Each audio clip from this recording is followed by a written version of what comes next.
Türk vatandaşları çünkü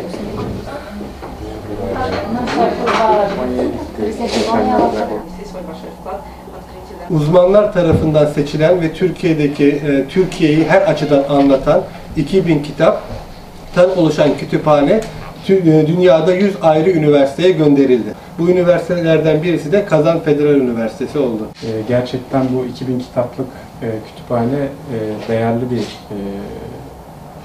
kazanç diye düşünüyorum.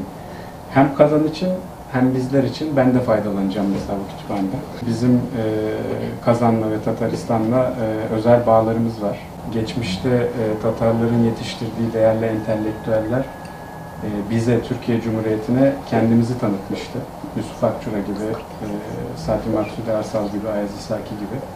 Bugün de akademisyenlerimiz arasında, entelektüellerimiz arasında bağların sürmesi bizim geleceğimizi inşa edebilecek kadar önemli bir şey diye düşünüyorum.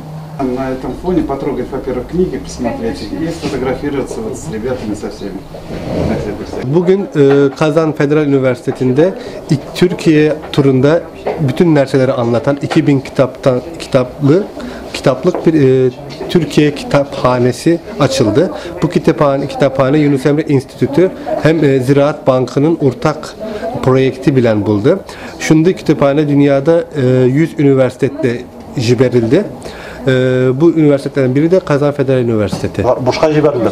Elbette boşka jiberildi. Bunu bizim iki enstitü bilen, Yunus Emre Enstitüsü bilen Kazan Federal Üniversitesi ara bulgan Satürkniçistva bu kütüphane jiberildi.